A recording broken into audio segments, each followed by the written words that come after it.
Whispers of a world of culture. France. Where the light becomes civilization. A sleep story and cultural journey. Close your eyes for a moment, and imagine standing in a lavender field in the late afternoon. The light is the particular gold of a Provençal summer, thick and warm, coming in at a low angle, turning everything it touches to honey. The rows of lavender stretch away from you in long purple lines, the scent rising from them in waves as the air cools slightly toward evening. Bees move through the blossoms with a sound like a slow, contented murmur. In the distance, a stone farmhouse catches the light against a sky of extraordinary blue, and somewhere behind a line of cypress trees, a road winds toward a village whose church tower you can just make out above the leaves. This is France. Welcome, gently, to one of the world's most deeply layered and endlessly surprising countries. A land whose name alone summons a cascade of images and feelings, whose influence on the arts and sciences and pleasures of human civilization has been extraordinary, and yet whose daily reality is far richer and more various and more quietly beautiful than any single image of it can convey. France sits at the western edge of Europe, touching the Atlantic and the Mediterranean, bordered by the Alps and the Pyrenees, shaped by the Loire and the Rhône and the Seine, and its geography is one of the most varied on the continent. As we begin this long, slow journey together, there is no need to hurry. Let the sounds of France come to you in their own time. Imagine the particular sound of a café on a weekday morning in a French provincial town, the clink of a small coffee cup on its saucer, the murmur of conversation, the sound of a newspaper being turned, the greeting called from the bar as someone familiar comes through the door. Imagine the silence of a cathedral nave on a Tuesday afternoon in September, the light coming through medieval stained glass in pools of red and blue, the stone cool underfoot, the smell of candle wax and old stone and something indefinably sacred. France's geography encompasses an extraordinary range of landscapes. In the northwest, the granite coast of Brittany faces the Atlantic with a rugged, dramatic beauty. The sea here is grey-green and powerful, the cliffs dropping sharply to the water, the villages built low against the wind with a pragmatic solidity that speaks to centuries of maritime life.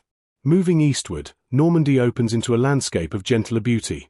Apple orchards and cream-colored cows in green fields, the light softer and more diffuse under a sky that changes quickly and often.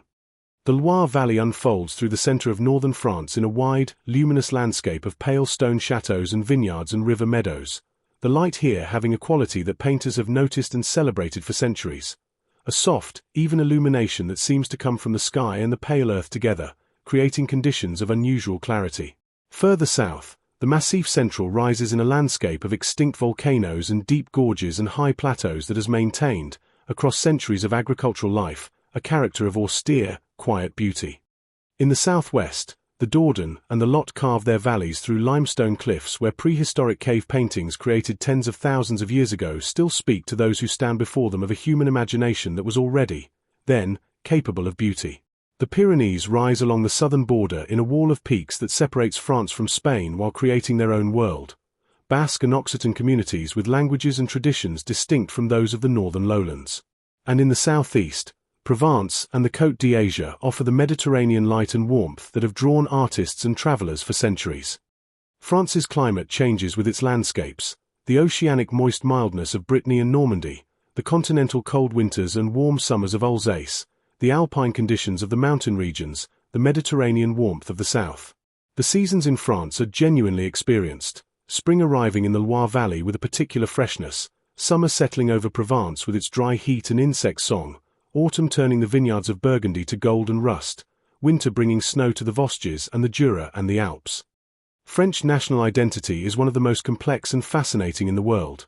A sense of self that is shaped by the Revolution's principles of liberty, equality, and fraternity, by a cultural tradition of extraordinary depth and confidence, by a language that has been consciously and passionately maintained as a vehicle of civilization, and by a relationship to the land and its pleasures, its food, its wine, its landscape, that is both deeply personal and consciously shared. To be French is, in a certain sense, to participate in an ongoing conversation about what France means. A conversation that is lively, sometimes contentious, always engaged. In the quiet rhythm of everyday life, France moves to rhythms that are both distinctively its own and recognizably part of the broader European tradition. The rhythms of the café and the market, of the lunch that is taken seriously as an occasion for food and conversation, of the vacation that is genuinely taken rather than apologized for, of the argument that is conducted with passion and pleasure as an end in itself. These are the rhythms of a culture that has decided, over many centuries, that the quality of daily life is itself an achievement worth attending to.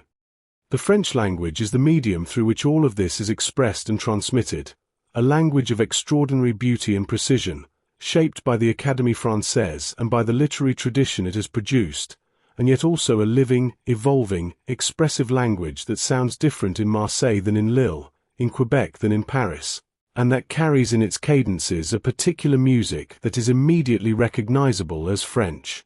To hear French spoken well, with its liaison consonants and its nasal vowels and its characteristic rhythm of stress, is to hear a language that has been worked over and refined by many centuries of careful use. As we gently move through time in this documentary, we will follow France's layered story with care and quiet attention. We will walk through medieval towns and impressionist landscapes, through cathedral interiors and vineyard paths. We will taste the food and hear the music. We will follow the arguments and the celebrations and the long, civilized pleasures of French daily life, and we will try to understand, softly and without hurry, what it means to be French, to belong to this particular corner of the world, this particular tradition of living. For now, simply rest here at the threshold. Imagine the first light of a Paris morning coming across the rooftops, the zinc and the slate and the pale stone catching the early sun, the pigeons beginning their soft conversation on the chimney pots, the first smell of bread from the boulangerie below, and somewhere across the city the great bells beginning their slow, resonant announcement of the hour. The city is waking, as it has woken every morning for more than 2,000 years. This is France. And we have only just begun. History in France is not something that needs to be sought out. It is present everywhere, in the most ordinary circumstances, in the shape of a village square, in the name of a street, in the worn stone steps of a church that has stood in this place for 9 centuries, in the silhouette of a chateau reflected in a still river at dusk. To live in France, or to travel through it with attention, is to be continuously in the presence of the past, not as a burden or an obligation, but as a kind of depth, a richness of context that gives the present its particular resonance. Let us begin at the beginning, or as close to it as our knowledge reaches. Long before the Romans arrived, the people of the Gaulish tribes inhabited the lands we now call France. Celtic peoples of considerable sophistication, farmers and warriors and craftspeople who left behind, in the design of their jewelry and the organization of their hill forts, evidence of a complex civilization. And before the Gauls, the Paleolithic inhabitants of the Dordogne and the Ardoc were creating, in the deep silence of limestone caves, paintings of extraordinary beauty. The horses and bison and aurochs of Lascaux and Chauvet, images made with mineral pigments on cave walls, speaking across 30,000 years of the human impulse toward representation, toward beauty, toward the making of marks that say, I was here, I saw this, I made something from it. The Roman conquest of Gaul, completed by Julius Caesar between 58 and 50 BCE and recorded in his own account with a literary skill that has kept the story vivid for 2,000 years, brought France into the Latin world. The Romanization of Gaul was thorough and lasting. The French language is the direct descendant of the Latin spoken in the Roman province. The legal tradition incorporates Roman foundations, and the ruins of Roman amphitheaters and aqueducts and temples are still standing in Nimes and Arles and Orange, used now as concert venues and tourist attractions but still carrying in their stone the scale and the confidence of the empire that built them. The medieval period brought to France some of its most enduring achievements. The great Gothic cathedrals, Notre Dame de Paris, Chartres, Reims, Amiens, Bourges, were built between the 12th and 14th centuries in a burst of architectural ambition and spiritual aspiration that remains one of the most astonishing episodes in the history of human building. These are not merely old buildings, they are solutions to extraordinarily complex engineering problems, achieved without modern calculation, and they create interior spaces of a beauty and a spiritual power that have never been surpassed. The reign of Charlemagne in the late 8th and early 9th centuries created a political and cultural order that shaped the subsequent development of Europe in fundamental ways. The Frankish kingdom that Charlemagne governed from his court at Aachen encompassed much of Western Europe and inaugurated a tradition of Christian kingship, of learned administration, of the promotion of Latin literacy and culture, that established patterns still visible in European civilization today. France, as the heir of this tradition, has always carried a certain sense of itself as a civilizational center, a sense that has shaped its cultural confidence and its sense of mission.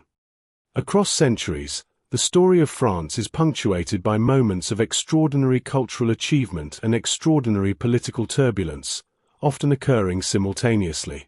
The reign of Louis XIV, the Sun King, created at Versailles the most elaborate court culture in European history, a world of carefully orchestrated ceremony and magnificent art and architecture that projected the power and the cultural supremacy of France across the continent.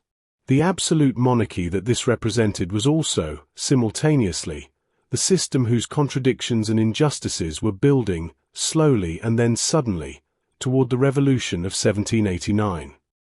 The French Revolution is one of the pivotal events in modern history, a transformation so rapid and so complete, so full of idealism and violence and contradiction, that it has never ceased to be debated and reinterpreted. The principles it proclaimed, liberty, equality, fraternity, became the foundation of the French Republican identity that has persisted, through all its subsequent transformations, to the present day. The Revolution produced the Declaration of the Rights of Man and of the Citizen, a document whose influence on the subsequent development of human rights thinking across the world has been immense. Napoleon Bonaparte, who emerged from the revolutionary period to become Emperor of the French and the dominant figure in European politics for 15 years, remains one of the most debated figures in French history, and indeed in world history. His legal reforms, particularly the Napoleonic Code, reshaped the legal systems not only of France but of much of Europe and the wider world. His military campaigns spread, along with conquest, the ideas of the revolution across the continent. His final defeat and the restoration of the monarchy were not the end of the Napoleonic legacy, which has shaped French political culture ever since. The 19th century brought to France a remarkable flowering of artistic and intellectual achievement, Romanticism and realism and impressionism in painting, the great tradition of the French novel from Balzac and Flaubert and Zola, the philosophical and political currents that produced socialism and positivism and the beginnings of modern sociology. Paris became, in this period, the cultural capital of the world, the city to which artists and writers and intellectuals from every country came, drawn by the richness of its intellectual life and the particular quality of its freedom. Through quiet resilience, France rebuilt itself after the devastating losses of the First World War, which claimed the lives of nearly 1.5 million French soldiers, and then again after the profound trauma of the Second World War and the German occupation. The post-war period brought the creation of the French welfare state, the decolonization process, and eventually the integration into the European project that has been one of the defining features of French political life since the 1950s. The France of today, complex, diverse, proud of its tradition and engaged with its future, is the product of all these accumulated layers. Over generations, the French have maintained a remarkable continuity of cultural self-confidence, a belief in the value of French civilization, in the importance of the French language, in the significance of the French contribution to the universal heritage of human achievement. This confidence is not arrogance, or not only arrogance, it is also a genuine commitment to the idea that culture matters, that beauty matters, that the quality of daily life is itself a form of achievement that deserves care and attention. As we gently move forward in our journey, we carry this history with us, not as a catalogue of dates and events, but as a kind of depth, a sense of all the layers that lie beneath the surface of the present. Every French café, every French cathedral, every French vineyard and market and schoolroom is, in some sense, a layer of this accumulation, a point where the present rests on the accumulated weight of a very long and very remarkable story. If you listen closely to French being spoken in its natural context, at a café table, in a marketplace, between friends on a street corner, you begin to notice something that is both musical and precise. French has a particular quality of sound that is immediately recognizable, the nasal vowels that give it a distinctively resonant quality, the elision of word boundaries in rapid speech that creates a flowing, almost uninterrupted stream of sound, the characteristic placement of stress at the end of rhythmic groups rather than on individual syllables. It is a language that sounds, to those who love it, like a form of music, and to those who study it, like a form of architecture. French belongs to the Romance family of Indo-European languages, descended from the Latin of the Roman colonization, and it carries in its grammar and vocabulary the traces of that origin. In the system of noun genders, in the conjugation of verbs, in the Latin roots of much of its intellectual vocabulary. But it has also been shaped, over 15 centuries of independent development, by the influence of the Germanic Frankish language of the early medieval period, by the Norse elements introduced by the Normans, by the extensive borrowings from Italian and Spanish and Greek that accompanied the Renaissance. The Académie Française, founded in 1635 under Cardinal Richelieu, is the institution charged with the guardianship and codification of the French language, and its existence speaks to a French cultural attitude toward language that is distinctive and important. The Academy produces the official dictionary of the French language, deliberates on questions of usage and vocabulary, and maintains, in principle, a standard against which the language can be measured. This institutional concern with language reflects a French conviction, very deeply held, that the quality of language is connected to the quality of thought, that a language that is tended carefully, that is used with precision and elegance, is a vehicle for a kind of civilization that sloppy or imprecise language cannot carry. The French literary tradition is one of the richest in the world, and the language carries the weight of this tradition in its everyday use in ways that French speakers are generally aware of. The works of Rabelais and Montaigne, of Molière and Racine, of Voltaire and Rousseau, of Hugo and Balzac and Flaubert, these are not merely canonical texts assigned in school. They are reference points in the culture, sources of quotations and allusions that circulate in ordinary conversation, proof that the language is capable of carrying the most complex and beautiful thinking. The sound of French, as we have noted, is distinctive. The nasal vowels, the sounds in words like vin, wine, and pain, bread, and bon, good, have no close equivalents in English or German, and they give French its characteristic resonant quality, a slight buzzing depth that seems to come from somewhere inside the speaker rather than from the surface of the mouth alone. The R of Standard French, produced in the back of the throat rather than at the front of the mouth, adds another distinctive element, a gentle friction that differs from the rolled R of Spanish or the clear R of Italian. French has a rich tradition of argot, slang, the informal and often colorful language of the streets and the workshop that has always existed alongside the formal literary language and that has contributed many words and expressions to the standard language over time. Verlan, a form of wordplay in which syllables are reversed, is a particularly interesting example of linguistic creativity in French popular culture. The word verlan itself is a Verlan inversion of l'envers, the reverse. This playful relationship with the formal structures of the language reflects the French capacity for both reverence toward the language and irreverent play within it. Regional languages and dialects add further dimension to the linguistic landscape of France. Breton, a Celtic language related to Welsh and Cornish, is still spoken in parts of Brittany, the last survival of the pre-Roman linguistic substrate in the far northwest. Occitan, the language of the medieval troubadour poetry, the language in which some of the most beautiful love poetry in European history was written, survives in various forms across a large area of southern France. Alsatian, Basque, Corsican, Flemish, these are regional languages with living communities of speakers who maintain them as expressions of cultural identity. The body language of French communication is as expressive as the spoken language. The characteristic French shrug, the haussement d'épaules, is an entire vocabulary in itself. It can express doubt, resignation, indifference, polite disagreement, or philosophical acceptance depending on the context and the accompanying facial expression.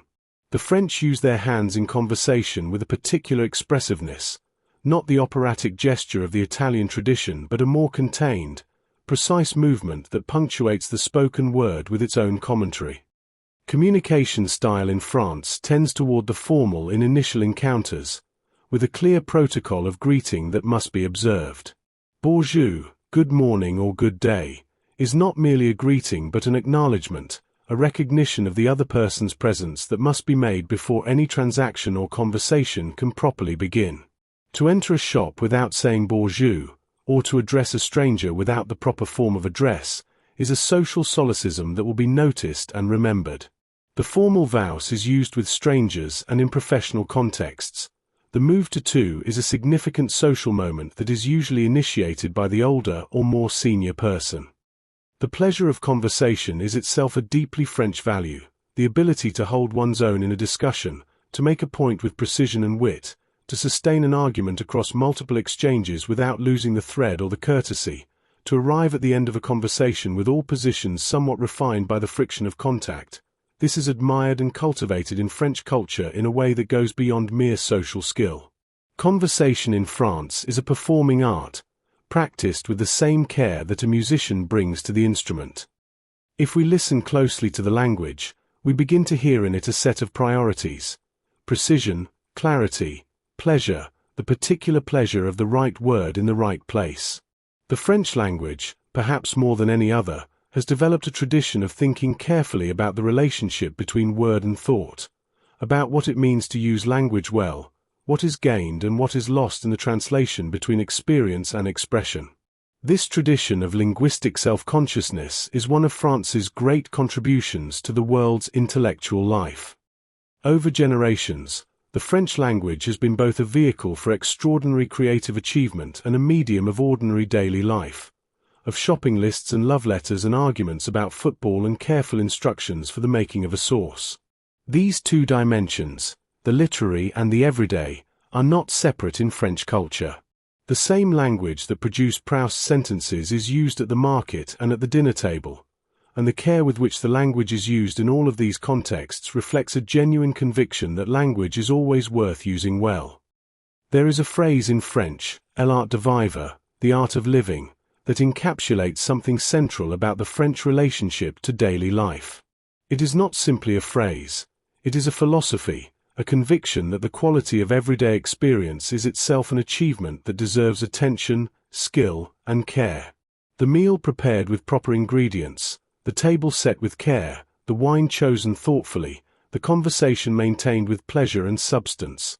These are not luxuries to be enjoyed when time permits. They are the substance of a life lived well, and they are taken seriously. At the heart of daily life in France, the family occupies a central but somewhat different position than in some other European cultures. The French family, la famille, is a close institution, typically involving strong ties between parents and children and between siblings, with regular family meals and gatherings on Sundays and at the great calendar occasions. At the same time, French family life tends to be somewhat less encompassing than in Mediterranean cultures where family is the primary social institution. There is more space, in the French model, for individual life, for friendships outside the family, for the cultivation of a personal intellectual and social identity that is not entirely defined by familial belonging. The concept of the Republican citizen, the individual who stands before the state in their own right, whose identity is defined by their membership in the civic community rather than by their ethnic or religious or regional belonging, is central to the French political and social imagination. The French Republic is secular, laïque, and this secularism is not merely a constitutional principle but a cultural value, a conviction that the public sphere should be free from religious identification and that citizens should present themselves to one another as citizens, not as members of a particular religious or ethnic community.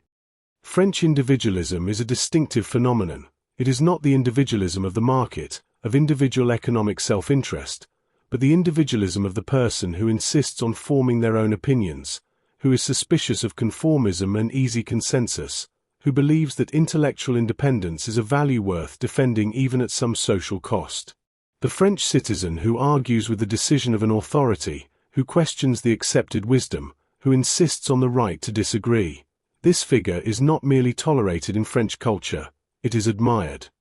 Work occupies an interesting position in French cultural values.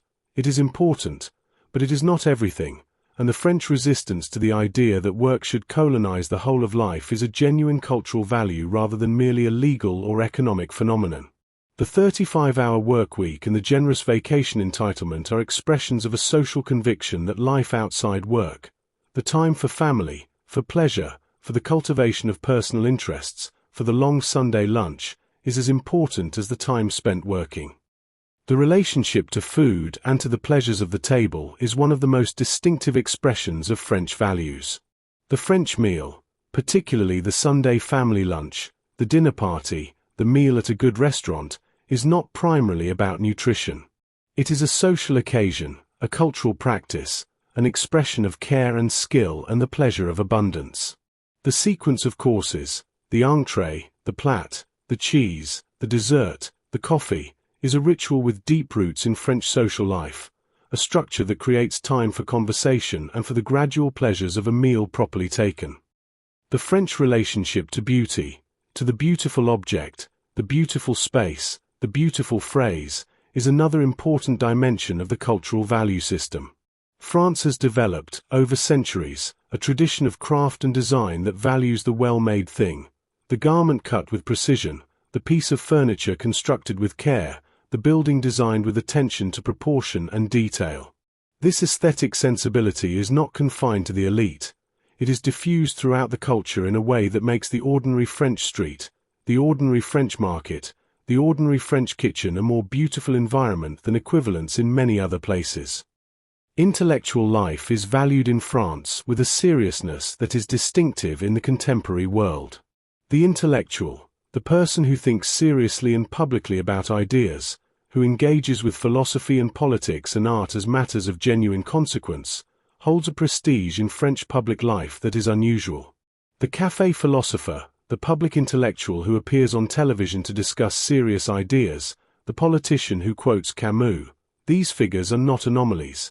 They reflect a cultural conviction that ideas matter, that the life of the mind is a dimension of the public good. Often, you will find that French culture places a high value on the critical faculty, on the ability to analyze, to judge, to distinguish, to find the flaw in the argument or the shadow in the pleasure. The education system cultivates this critical faculty systematically. The culture rewards it socially. This capacity for critique can sometimes seem negative to those from cultures that prefer a more affirmative social style, the French who finds fault with what others would accept, the French dinner conversation that seems to involve more disagreement than agreement. But it is, in its own way, a form of respect, a conviction that people and ideas are worth taking seriously enough to examine them rigorously. In the soft fabric of tradition, there is also a strong French attachment to the particular, to the specific region, the specific village, the specific product of a specific terroir. The concept of terroir, the idea that the taste of a wine, or a cheese, or an olive oil, expresses the specific combination of soil and climate and tradition of a particular place, is a French concept that has spread internationally because it captures something real. The idea that place matters, that the particular qualities of a landscape are expressed in the things it produces, and that these particularities are worth knowing and preserving.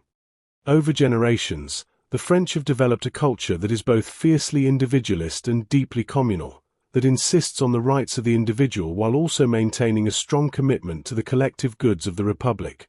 The public education system, the healthcare system, the cultural institutions, the public spaces. This tension between the individual and the collective is not a contradiction. It is the dynamic that drives much of French social and political life, and it produces a culture of remarkable vitality and sometimes remarkable frustration. If there is a single image that captures the relationship between the sacred and the everyday in France, it might be this: a great cathedral rising from the center of a French town, its towers visible from the surrounding fields, its nave a space of cool stone and colored light that has been receiving the prayers and the presences of the living and the dead for 8 or 9 centuries. The cathedral is not separate from the town around it.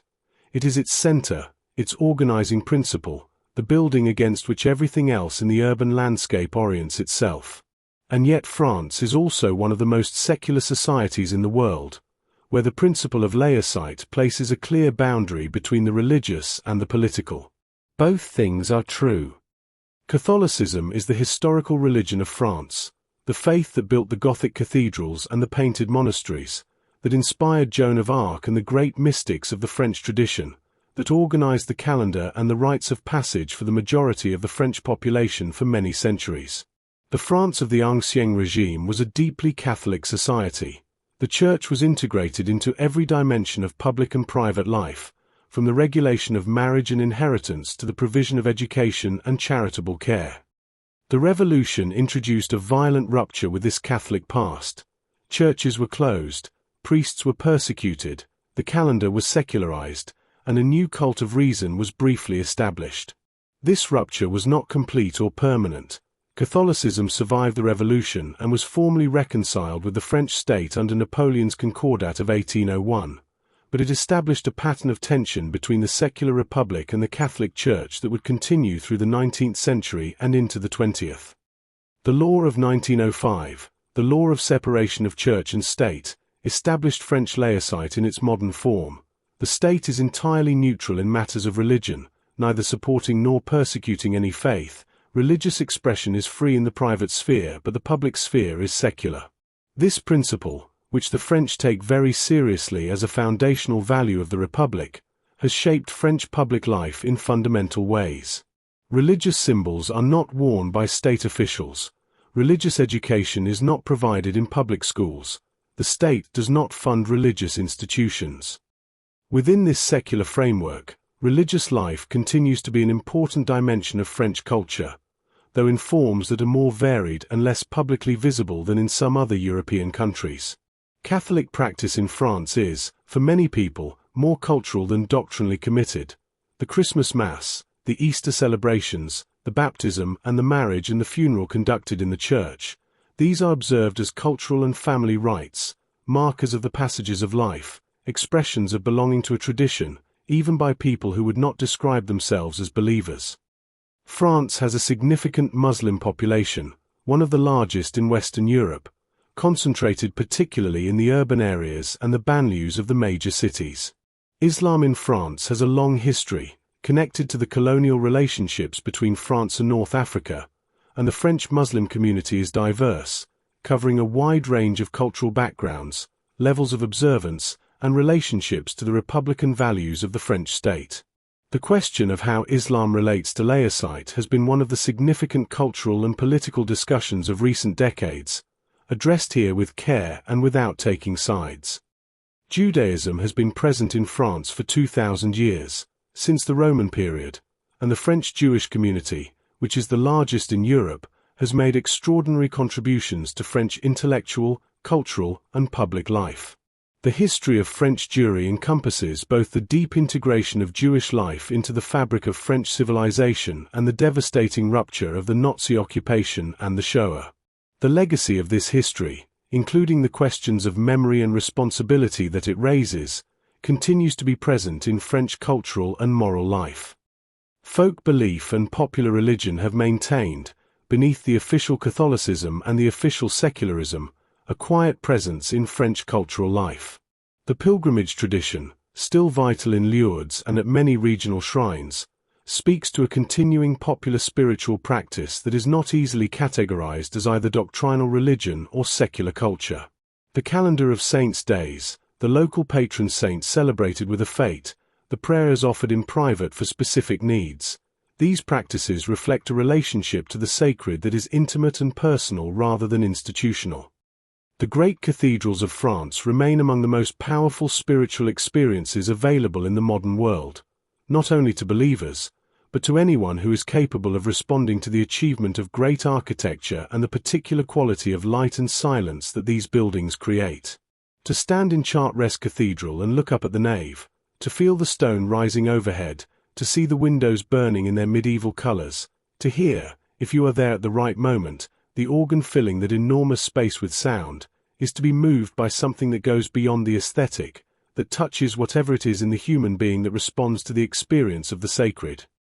The French philosophical tradition has engaged deeply with questions of belief and meaning, from Pascal's Pensées on faith and doubt, to the Enlightenment's critique of religious authority, to the existentialism of the 20th century and its questions about meaning in a world without certain foundations. This philosophical engagement with the deepest questions of human existence is itself a form of spiritual seriousness, a refusal to accept easy answers, a commitment to living with the questions that is characteristic of the best French intellectual life. If we listen closely to the spiritual life of France, we hear not a single voice but a conversation, between the Catholic tradition and the secular republic, between the medieval and the modern, between the official and the intimate, between the certainty of faith and the rigors of doubt. This conversation is one of the most interesting in the world, conducted with a seriousness and a sophistication that reflects the depth of the French engagement with the questions it raises.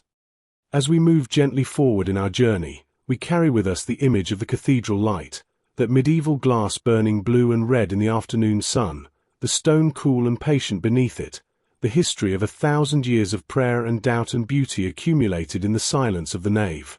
France's spiritual life is not simple or unified, but it is deep, and it continues to produce, in every generation, minds and hearts capable of engaging with the most difficult questions with intelligence and honesty and, sometimes, beauty. In the soft fabric of tradition, the French year moves through a calendar that combines the ancient rhythms of the agricultural and religious year with the specifically French celebrations and rituals that have developed over centuries of shared national life. These traditions are both formal and informal, the great national holidays and the intimate customs of family and community, and they give the French year a distinctive character, a series of punctuation marks that define the passage of time and create the occasions for gathering, for reflection, and for the particular pleasures of each season. Le Quatorze Juillet, the 14th of July, Bastille Day, is the great national holiday of France, the anniversary of the storming of the Bastille in 1789 that has become the symbolic birthday of the French Republic. The celebrations are both solemn and festive, the military parade down the Champs-Élysées, with its precision and its display of French military tradition, the fireworks over the Seine at night, and in every town and village across the country, the Bal des Pompiers, the Fireman's Ball, where the local fire station opens its doors for a dance that is quintessentially local and convivial. Christmas in France is a celebration that combines the Catholic tradition with the French love of the table. The Réveillon, the midnight supper on Christmas Eve, is the central meal of the season, a lavish feast that typically includes oysters and foie gras and champagne and a bûche de Noël, the traditional Yule log cake, eaten after or before the midnight mass for those who observe it. The French Christmas table is, even in its most secular form, an act of abundance and pleasure, a celebration of the good things of the earth, of the company of those one loves, of the particular warmth that the long dark of December makes more precious. The French wedding is a civil ceremony at its core. In France, the legal marriage takes place at the mairie, town hall, officiated by the mayor or their representative, before any religious ceremony. This reflects the republican tradition of laicite. In France, the state does not delegate the legal recognition of marriage to any religious institution. The civil ceremony at the mairie is often a brief and businesslike affair, but it carries its own dignity and its connection to the great tradition of republican citizenship. The religious ceremony, for those who choose it, follows separately. The ritual of the Sunday lunch, le repas du dimanche, is one of the most fundamental of French family traditions, and it persists with remarkable tenacity in a world that might seem to have less and less time for it. The Sunday lunch is not merely a meal, it is an institution, a weekly gathering of the extended family that provides continuity and connection, a structure within which the generations meet and the week is anchored. It typically begins in the early afternoon and extends through several hours, through multiple courses and much conversation, ending with coffee and perhaps a digestif in the living room. La Rentrée, the return, in September, after the summer holidays, is one of the most distinctively French of all cultural moments. The Rentrée is not simply the beginning of the school year, it is a social and cultural reset, the moment when France returns to itself after the long parenthesis of August. The bookshops fill with new titles and the literary prizes begin their work, the theatres open their autumn season, the political calendar resumes, and something in the air of French cities changes, a quickening, a returning of energy and purpose, that is felt as much as observed. The vendanges, the grape harvest in the wine regions, is one of the most beautiful of the seasonal traditions, still practiced with something of its ancient communal character even as the mechanics of winemaking have become increasingly technical. In the wine villages of Burgundy and Bordeaux and the Rhône and Champagne, the weeks of harvest bring together families and hired workers in the vineyards, and the evenings in the wine producer's cellar or kitchen have something of the communal, seasonal quality that harvest celebrations have always had: the satisfaction of work completed, the pleasure of company, the first tastes of the new vintage. The French tradition of the fête locale, the village festival centered on the feast day of the local patron saint, gives every French community its own particular moment of celebration in the year. These fêtes vary enormously in character and in scale, from the elaborate carnivals of Nice and Dunkirk to the modest village celebrations of the deep countryside, but they share a common quality: the community gathering around its own particular tradition, celebrating its own particular saint or legend or memory in ways that have been maintained, with modifications, for generations. Death and mourning in France follow traditions that are both Catholic in their ritual structure and Republican in their civic dimension. The funeral at the church, the procession to the cemetery, the gathering of the family, these follow patterns that are centuries old. The Toussaint, All Saints' Day on November 1st, is the day on which the French visit the graves of their dead, bringing chrysanthemums, the flower of mourning in France, and tending the tombs with a care that speaks to the French relationship with the dead as members of an extended community that extends across the boundary of life. The café, le café, deserves particular mention as a French social institution, a space that functions not merely as a place to drink coffee or wine but as a kind of public living room, a space where the life of the neighborhood is visible and where the French ritual of the pause, the break from work, the moment of rest and observation and conversation, takes its characteristic form. The French café has been a site of intellectual and artistic life, a place of meeting and argument and solitude, since the 17th century, and it continues to be one of the most characteristic and most valued spaces in French cultural life. Over generations, these traditions have shaped the texture of French life, the particular way that time is organized, the particular occasions for gathering and for pleasure, the particular ceremonies through which the important moments of individual and collective life are given their proper weight. They are not merely customs, they are the architecture of belonging, the shared forms through which France recognizes itself and continues its long conversation about what it means to live here, in this way, with these values and these pleasures. As we move gently forward, we carry with us the images of these traditions: the fireworks over the Seine on the 14th of July, the Réveillon table with its oysters and champagne, the Sunday lunch extending through a long autumn afternoon, the harvest celebration in the wine cellar, the chrysanthemums on the graves at Toussaint. These are the moments in which France gathers itself, recognizes itself, and continues the long, civilized project of its communal life. Imagine walking into a French covered market on a Saturday morning. The light inside is soft, coming through the glass roof in dusty shafts that illuminate the stalls in a warm, amber glow.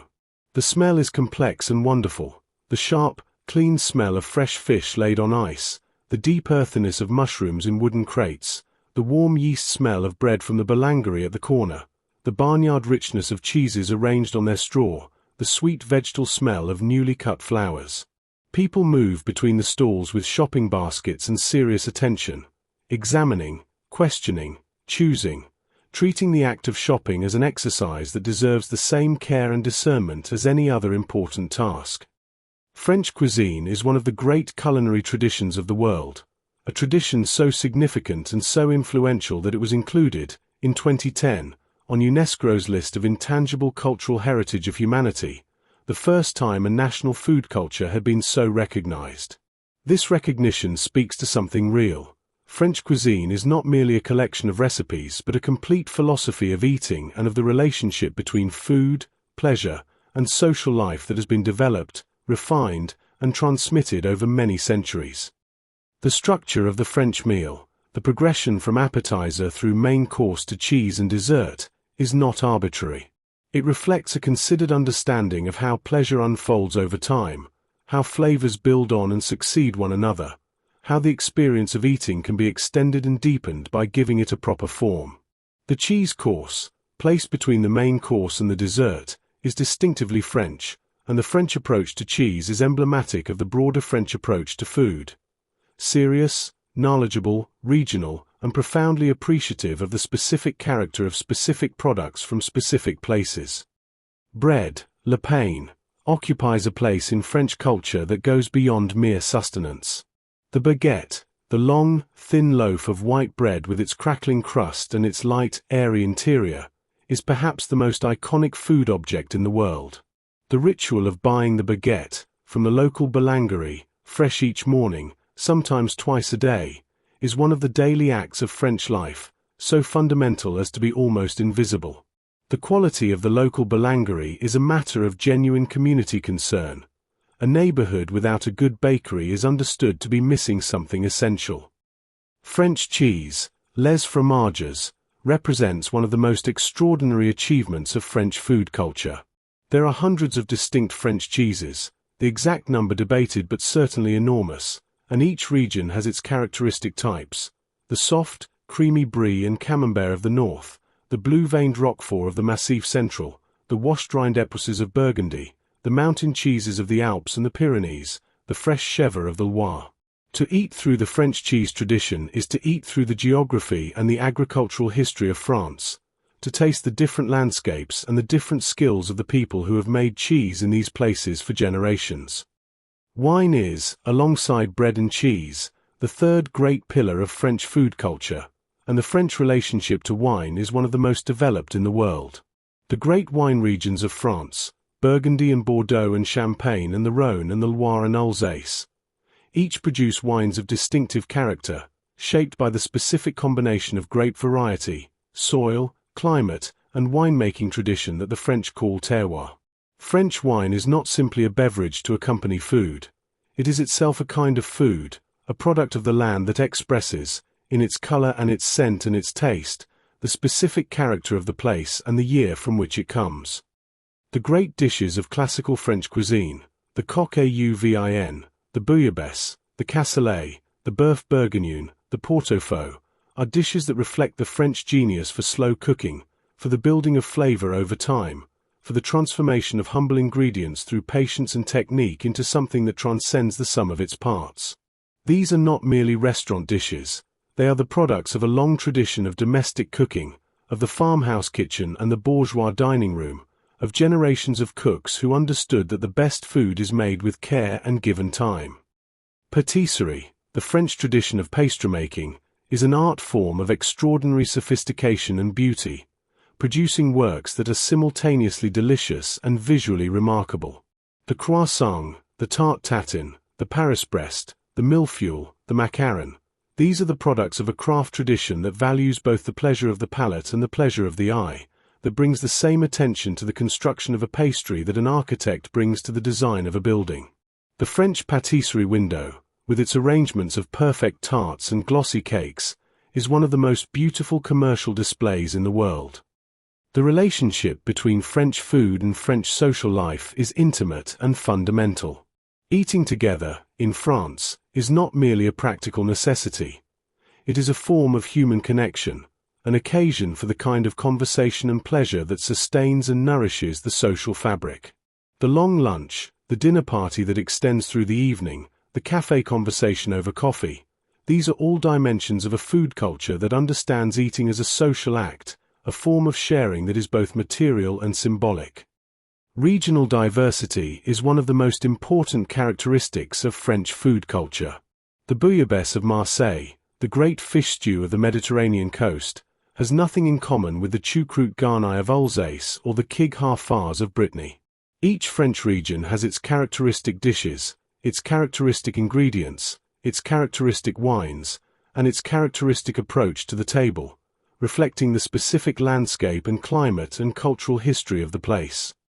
French table manners, the etiquette of the table, reflect the French conviction that the shared meal is a serious occasion deserving proper attention and respect. The hands remain on the table, not in the lap. The bread is broken, not cut. The wine is poured with attention to the glass levels of all present. The conversation is a shared activity, a collective pleasure that everyone at the table is expected to participate in and to maintain. These conventions are not mere formality. They are the expression of a genuine belief that the experience of eating together is one of the most important things that human beings do together, and that it deserves to be done well. Over generations, French food culture has been both a national achievement and a gift to the world, a model of the idea that eating can be an art, that the pleasures of the table are among the most refined and the most democratic of human pleasures, available to anyone who brings to them the attention and the care they deserve. As we move gently forward in our journey, we carry with us the smell of the Saturday market, the taste of a perfect cheese at the end of a long lunch, the sound of wine being poured in a warm room, and the particular contentment that comes from a meal that has been prepared with love and eaten with pleasure. Every culture develops, over time, an invisible choreography, a set of shared understandings about how people should move through the world together, how they should greet one another and part, how they should navigate the social occasions of daily life with grace and without causing unnecessary difficulty.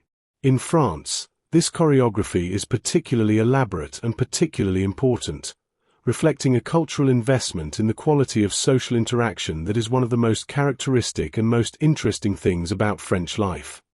The greeting ritual in France is one of the most immediate expressions of French social norms, and it is one that surprises many visitors. When entering a space where others are present, a shop, an office, a gathering of friends, the French greet everyone present, individually and by name where possible, with a handshake or with the bise, the kiss on the cheek, typically two but varying by region and relationship. This ritual takes time and it takes attention. It is not possible to rush through it or to substitute a general wave. The effect is to make each person present feel recognized and acknowledged, to affirm the social reality of each individual in the room. Bonjour, as we have mentioned, is the indispensable key to French social interaction. It must be said on entering a shop, before making any request, before beginning any interaction with a stranger. The failure to say bonjour, to begin a transaction without this acknowledgement of the other person's humanity and presence, is felt as a social offense, a kind of rudeness that disregards the other person. This insistence on the greeting is not mere formality. It reflects a genuine French conviction that the quality of social interaction depends on these small but significant acts of mutual recognition. The distinction between the public and the private sphere is sharp in French social life. The French in public, on the street, in a queue, in a shop, can seem reserved, even cool, to visitors from more openly friendly cultures. This apparent coolness is not unfriendliness. It is the appropriate register for the public sphere, where one is not among intimates and where a certain formal courtesy is the proper mode. In private, at the dinner table, in the café with friends, in the home, the same people can be extraordinarily warm, open, and generous. The concept of the private sphere, la vie privée, is taken very seriously in France. The French do not, as a rule, discuss personal finances, political opinions, or religious beliefs in casual social contexts. The home is a protected space that is not entered casually. An invitation to dinner at a French home is a significant social gesture, not to be taken lightly or declined without good reason. Once inside, however, the hospitality is generous and the conversation can range widely. Concepts of time in French social life are interesting and somewhat paradoxical. In professional and business contexts, punctuality is expected and important. The French professional who is late for a meeting without apology is making a statement about the value they place on their colleagues' time. In social contexts, the calculus is somewhat different. Arriving exactly on time to a dinner party can seem awkward, and a slight delay of 15 to 30 minutes is often considered appropriate, giving the host time to complete preparations. This distinction between professional and social time reflects the French sense of the appropriate register for different kinds of occasions.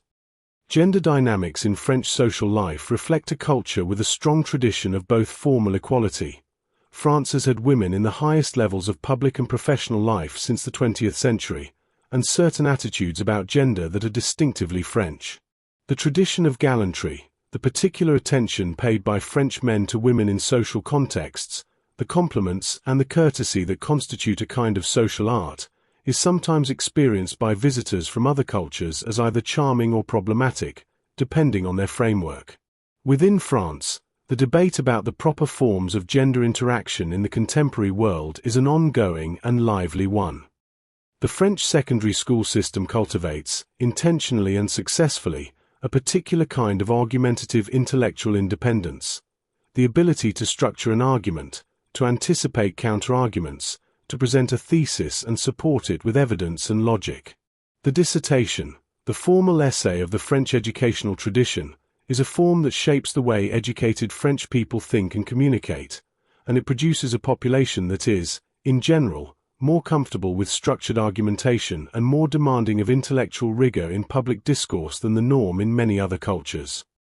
The café remains, as we have noted, one of the central social institutions of French life, a space that is neither fully public nor fully private, where the individual can be alone in company, where chance encounters occur and conversations begin, where the time of the day is marked by the rhythm of coffee and aperitif and wine. The French café culture has produced some of the most interesting intellectual and artistic life in the world, not because cafés are magical places, but because they provide a particular kind of space and time that is conducive to the kind of conversation that French culture values. Respect for elders in France is present but takes a somewhat different form than in cultures where age confers automatic social authority. The French respect for the older generation is more connected to intellectual and experimental authority than to age alone. The elder who has wisdom and experience to share is respected. The elder who insists on deference simply by virtue of age may find the younger French less accommodating than they might expect. At the same time, the care of older family members is a genuine value, and the French family typically maintains close relationships across generations. The French sense of humor is one of the pleasures of French social life. It tends toward the ironic and the self-deprecating, with a particular pleasure in the absurd, in wordplay, in the comic potential of the gap between aspiration and reality. The ability to be funny, to hold one's own in a witty conversation, to make a point with humor rather than earnestness. This is a social skill that is valued and cultivated in French culture, and it creates a quality of social interaction that can be wonderfully entertaining. Over generations, these norms have shaped a social culture of particular sophistication and particular demands, one that rewards attention and care and a willingness to engage with the complex choreography of French social life, and that offers, in return, some of the most stimulating and pleasurable social experience available anywhere. To move through French social life with attention and with a willingness to learn its forms is to gain access to a world of richness and warmth that is not always immediately visible from the outside. Imagine a woman emerging from a Paris apartment building on a Tuesday morning, not a special occasion, not a formal event, simply a Tuesday. She is wearing a simple dark blazer over a striped mariniere, trousers that are well cut and well pressed, and a scarf tied in the particular way that the French tie scarves, casually but perfectly, the knot apparently effortless and clearly not. Her shoes are good leather, her bag is simple and well made. The overall effect is of someone who has given their appearance considered attention without appearing to have done so, who looks, in the French phrase, soigné, cared for, without looking dressed up. This is the French aesthetic in its everyday form. French fashion is one of the great cultural achievements of France, an industry and an art form that has, for more than a century and a half, defined the global standard of elegance and set the terms within which the rest of the fashion world has operated. Paris is the fashion capital of the world not merely by assertion but by history, by the reality that the great houses of Parisian couture, from the 19th century to the present, have produced work of such beauty and such technical mastery that the rest of the fashion world has consistently been in conversation with and responding to their innovations. The concept of haute couture, the literally handmade, individually tailored clothing produced by the great Parisian houses, represents the highest expression of French craftsmanship in the domain of clothing. A piece of haute couture is not merely clothing, it is a work of art, produced by skilled artisans over hundreds of hours, fitted to the specific body of the client through multiple fittings, using the finest available materials. The ateliers in which this work is produced are extraordinary places, rooms full of light and silence and the sound of scissors and sewing machines and the quiet concentration of people doing difficult, precise work with great skill. But the French fashion sensibility extends far beyond the rarefied world of haute couture. The characteristic French approach to everyday dressing, the approach represented by the woman with the blazer and the scarf, is available to anyone who adopts its principles. Quality over quantity, fit over trend, a restrained palette that allows one or two elements to provide accent, a preference for the classic over the modish. These principles do not require wealth, they require judgment and attention, which the French apply to clothing with the same seriousness they apply to food and wine. The French textile and craft tradition, the manufacture of silk in Lyon, of lace in Calais, of leather goods in various ateliers around the country, is one of the great industrial and artisanal heritages of France. The silk weavers of Lyon have been producing fabrics of extraordinary quality and beauty since the 16th century, and the techniques and the patterns they have developed over 5 centuries are among the most refined in the world. The leather craftspeople of the great Parisian houses produce bags and shoes and small goods of a quality that reflects an understanding of materials and construction that has been accumulated and refined over many generations. Color in French fashion tends toward restraint. The French wardrobe typically includes a range of neutral tones, navy, black, gray, camel, cream, within which color is introduced strategically and sparingly. A silk scarf, a pair of shoes, the lining of a jacket. This restraint is not mere conservatism, it reflects an aesthetic philosophy that values coherence and harmony over novelty, that understands the relationship between elements of an outfit as a composition that should work as a whole rather than as a collection of individual statements. The French regional costume tradition, less visually prominent than in countries with a stronger folk dress heritage, exists nonetheless in the specific embroidered costumes of Alsace, the headdresses of Brittany, the embroidered shawls of the Basque country. These costumes are worn now primarily at festivals and folk events, but they carry a visual vocabulary that speaks of place and identity in ways that resonate beyond the occasions on which they appear. The concept of le style, personal style, as distinct from the following of fashion, is deeply valued in French culture.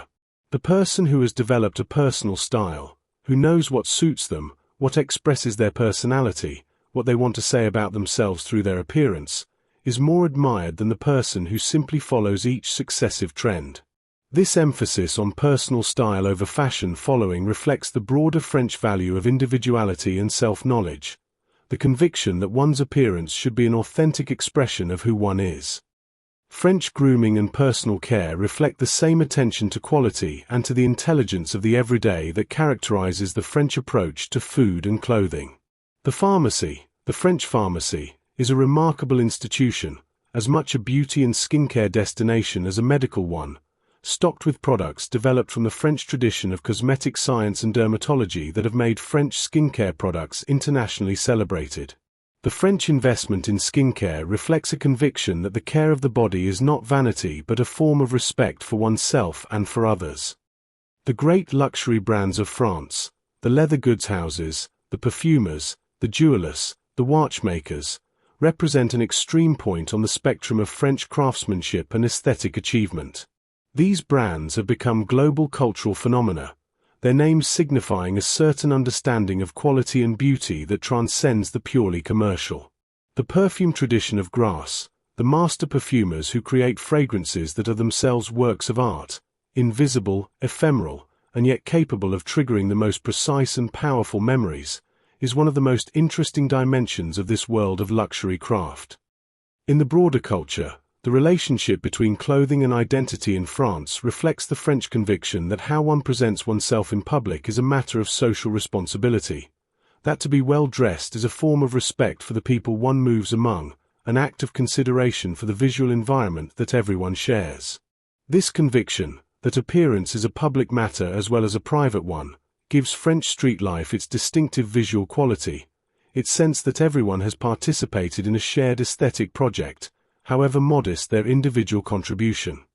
Over generations, the French have developed in clothing and appearance an aesthetic sensibility that is one of their most significant cultural exports, not the specific garments of any particular moment, which change with the seasons, but the underlying intelligence about materials and cut and proportion and color that has made French fashion the global reference point it has been for so long. This intelligence is not mysterious or inaccessible. It is the product of sustained attention to beauty and quality, applied to one of the most ordinary and universal of human activities. There is a moment in the Musée d'Orsay, in the rooms that contain the great Impressionist canvases, when the light from the high windows catches the surface of a Monet water lily painting and the image seems, for a moment, to dissolve into pure sensation, not the representation of water and light and reflection, but the experience of them, translated directly from the painter's retina to your own.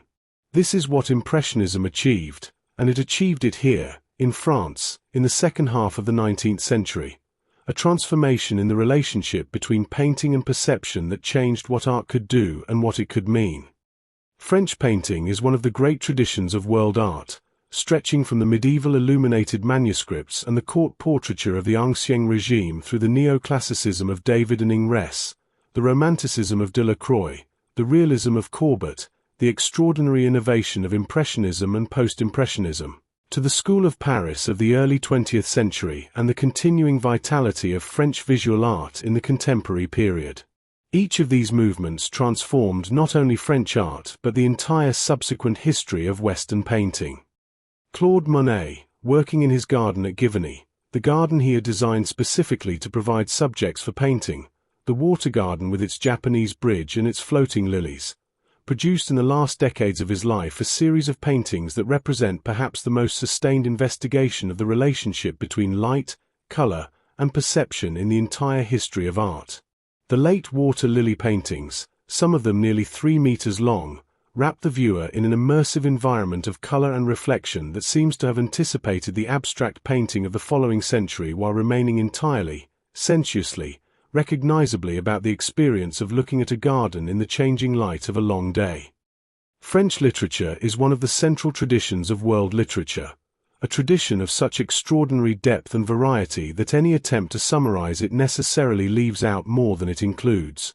The great novelists of the 19th century, Stendhal and Balzac and Flaubert and Zola, created in their different ways an image of French society that is also a profound investigation of human nature. Marcel Proust, in his great novel in 7 volumes, created the most thorough and the most beautiful investigation of the relationship between time and memory and experience that literature has produced in any language. French cinema, le cinéma, holds a special place in the world's film culture, both as an industry and as an art form. The Lumière brothers invented the cinema in Lyon in 1895, and France has been at the center of the medium's development ever since. Through the poetic realism of the 1930s, through the new wave revolution of the late 1950s and 1960s, through the diverse and internationally recognized French cinema of the contemporary period. The Cannes Film Festival, held each May on the French Riviera, remains the most prestigious film festival in the world and the primary annual forum for the international discussion of cinema as an art form. The French New Wave, the cinematic movement associated with directors like Jean-Luc Godard, François Truffaut, Agnes Varda, and others, transformed cinema in the late 1950s and 1960s by rejecting the conventions of classical filmmaking and developing a new visual and narrative language. Handheld cameras, natural light, location shooting, non-linear narratives, self-referential play with the conventions of genre. The films they made are among the most important and the most discussed in cinema history, and their influence on subsequent filmmakers around the world has been enormous. Music in France encompasses a range of traditions from the medieval troubadour poetry of Occitania, the first flowering of vernacular lyric poetry in Europe, through the classical tradition that produced Berlioz and Saint-Saëns and Faure and Debussy and Ravel, to the great tradition of the chanson française that has given the world Edith Piaf and Charles Trenet and Jacques Brel and Serge Gainsbourg.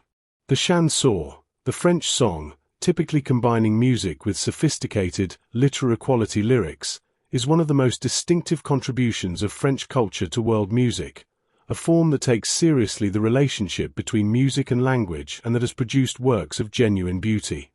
Claude Debussy, working at the turn of the 20th century, transformed Western music as completely as Monet transformed Western painting.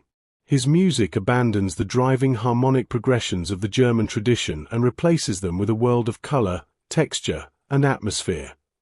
Music that seems to dissolve into pure sensation, that uses the orchestra as a palette rather than as a structural instrument.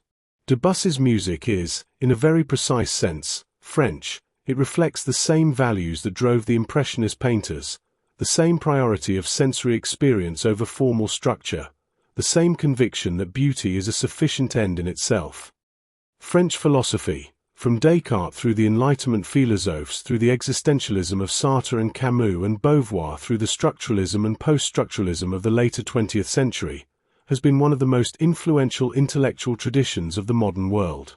The French philosophical sensibility, its emphasis on systematic thought, its willingness to draw large conclusions from careful analysis, its engagement with the deepest questions of human existence and human society, has shaped not only French culture but the intellectual culture of the world.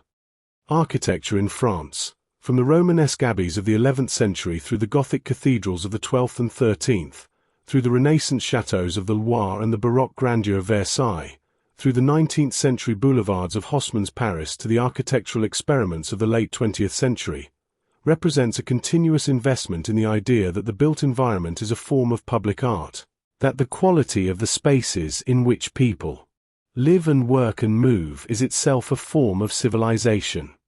The decorative arts, furniture, porcelain, tapestry, silverware, have been developed in France to a standard of excellence that has made French decorative art the international reference point for elegance and quality in these domains. The tapestries of the Aubusson and Gobelin's workshops, the porcelain of Sevres, the furniture of the great ebonists of the 18th century, these are not merely applied arts, they are among the highest achievements of French craftsmanship, works that combine technical mastery with aesthetic intelligence in forms of considerable beauty.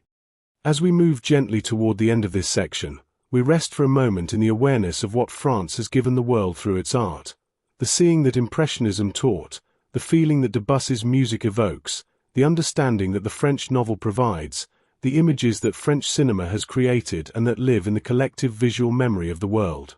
This artistic tradition is not the possession of a single nation. It is, in the deepest sense, a gift to everyone who has eyes to see and ears to hear and a heart to feel.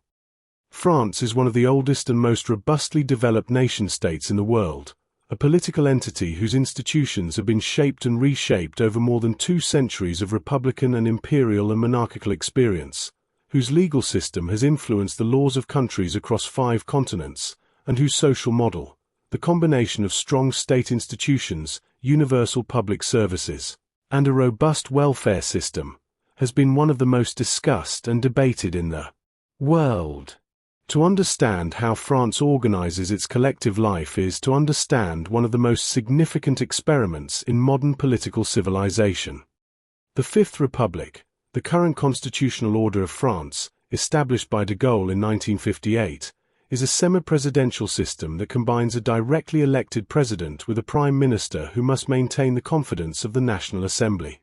The president holds substantial executive power, particularly in foreign policy and defense, while the prime minister leads the government's domestic program. This dual structure, sometimes called cohabitation when the president and the prime minister are from different political tendencies, creates a constitutional balance that has proven remarkably stable over more than 6 decades of political change. The French legal system is based on civil law, the Napoleonic Code that Napoleon commissioned and that was promulgated in 1804, rather than on the common law tradition of England and its former colonies.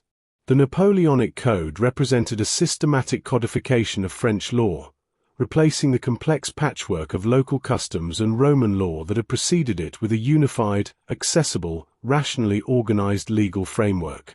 This code was adopted or adapted in many parts of the world during and after the Napoleonic period, and it remains the foundation of the legal systems of France and of many countries that were influenced by French law.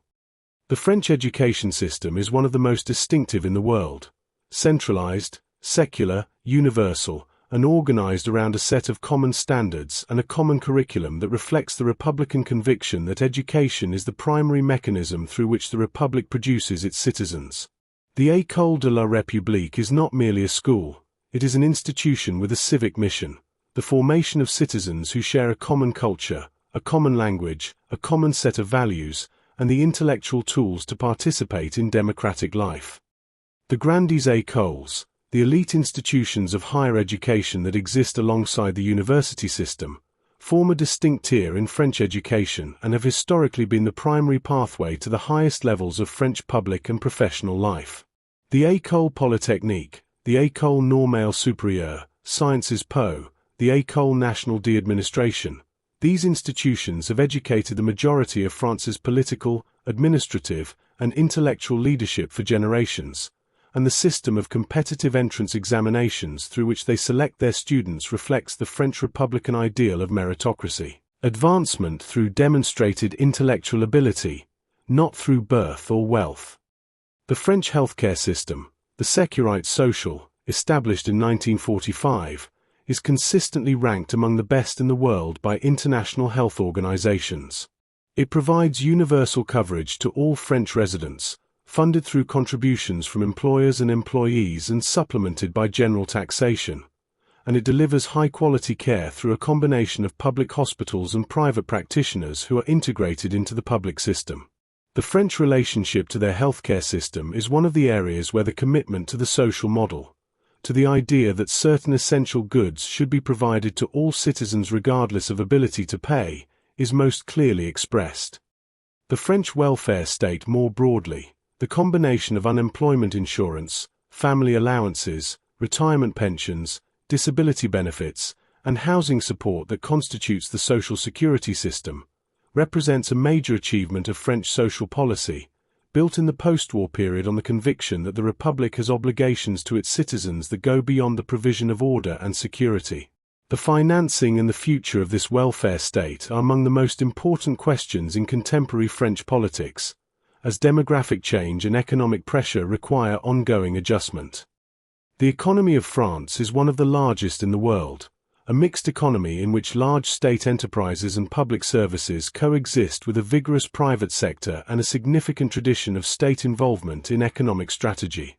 The French state has historically played a more active role in the economy than in the Anglo-Saxon model, directing investment, supporting strategic industries, maintaining public enterprises in sectors considered too important to leave entirely to market forces. Agriculture remains a significant and symbolically important part of the French economy. France is the largest agricultural producer in the European Union, and the food and agriculture sector is understood as a dimension of national identity as much as a purely economic activity. The French farmer, the paysan, occupies a particular place in the French cultural imagination. Representative of the land, of the particular quality of French agricultural products, of the connection between the French people and the French soil that the concept of terroir encapsulates. Decentralization, the distribution of power from the central state to the regions and departments, has been an ongoing project of French political reform since the 1980s. France has historically been one of the most centralized states in Europe, with Paris exercising a degree of political, economic, and cultural dominance over the rest of the country that is unusual even by European standards. The reforms of recent decades have given the regions greater powers and resources, though the centralized tradition remains strong and Paris continues to exercise a gravitational pull on French national life. Civil society in France, the associations and organizations through which citizens engage in collective action outside the formal political system, is extensive and active, covering everything from cultural associations to sports clubs to advocacy groups to charitable organizations. The law of 1901, the law that established the legal framework for voluntary associations in France, created the conditions for an extraordinary proliferation of civil society organizations that constitute, alongside the state and the market, the third pillar of French social life. Over generations, France has built and rebuilt its social institutions with a combination of idealism and pragmatism that is characteristic of its political culture, insisting on the principles of the Republic while adapting their application to the changing realities of each era. The result is a society of considerable complexity and considerable achievement, one that is far from perfect, that argues continuously about its own shortcomings and possibilities, but that has created conditions of life for its citizens that represent, in many respects, a genuine realization of the Republican promise. As night settles over Paris, the city does not go dark all at once but gradually, the light fading from the western sky through shades of rose and orange and violet while the street lamps come on below, one by one, their yellow light catching the wet pavement of the boulevard after an evening shower. The Seine reflects the city back to itself in long, wavering lines of gold and white and the occasional green of a traffic light. On the bridges, figures are walking, leaning over the parapet to look at the water, or simply crossing from one bank to the other with a particular unhurried pace of people who have nowhere urgently to be on this particular evening.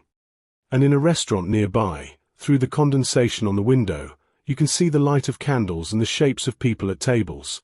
People who have been here for 2 hours already and will be here for another hour at least. The meal moving through its courses with the proper tempo of a well-orchestrated evening.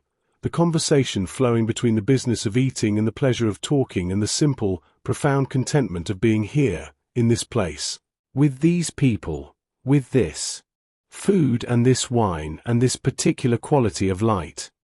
This is what France feels like, at its deepest. This combination of pleasure and seriousness, of the sensory and the intellectual, of the individual and the communal, of the long accumulation of the past and the vigorous engagement with the present. It is a country that has decided, over many centuries and through many transformations, that the quality of life is itself an achievement that deserves the same attention and skill and care that one would bring to any other serious endeavor.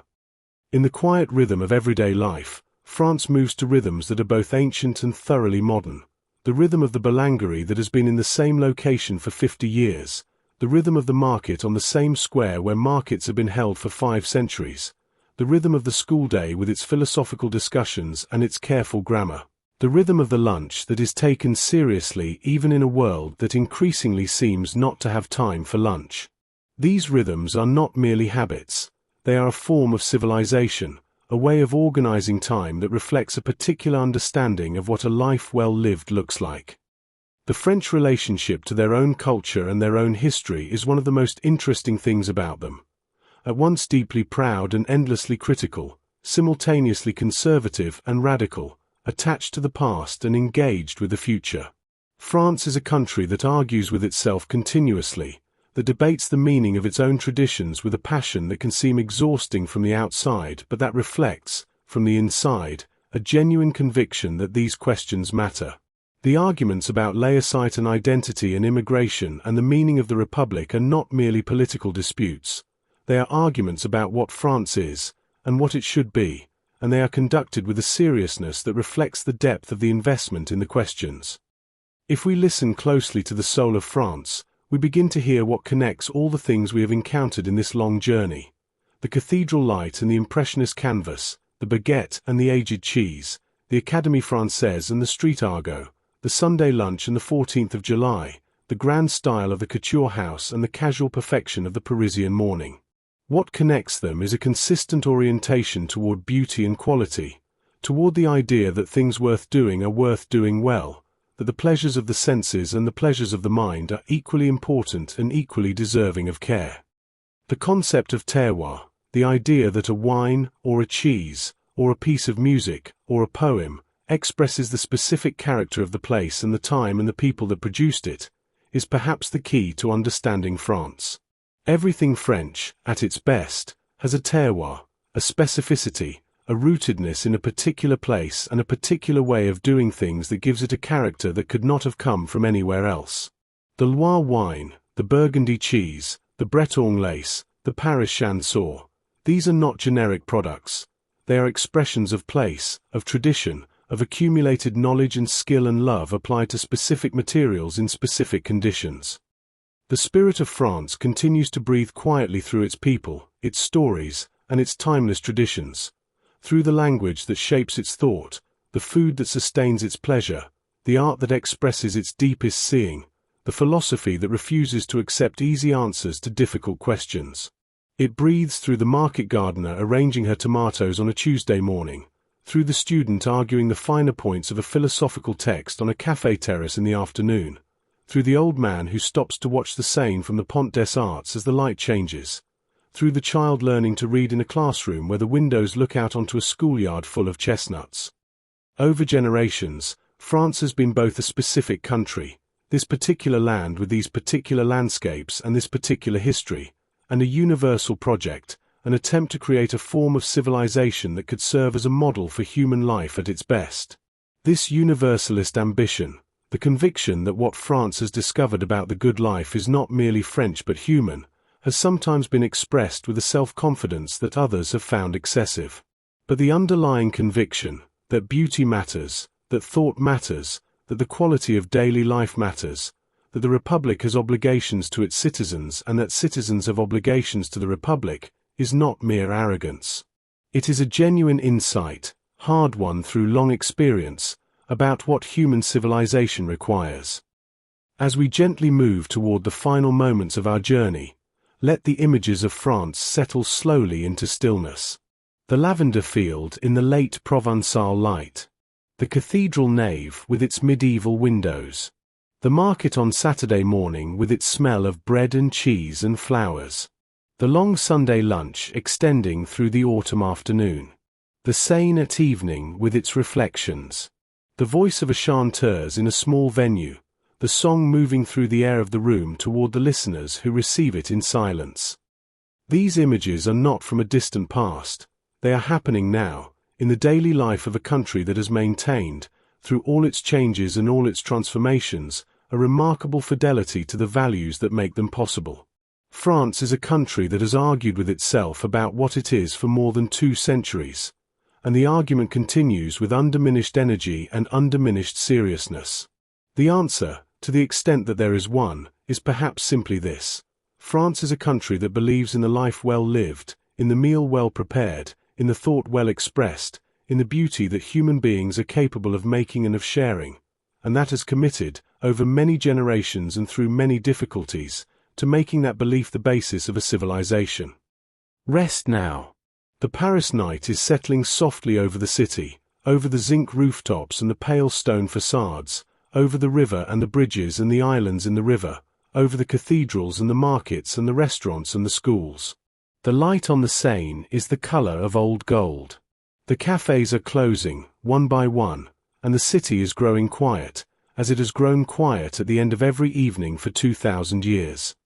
The spirit of France breathes quietly in the dark, in the smell of bread that will be baking before dawn, in the silence of the cathedral that has stood through 10 centuries of nights, in the dream of the student who fell asleep with her book open, in the last glass of wine set down on the table where the conversation was so good that no one wanted to leave. Sleep gently, now. France waits, patient and beautiful and alive, for the morning. Thanks for watching. What culture would you like to learn about next? Comment below. Don't forget to like, share and subscribe. See you on the next one.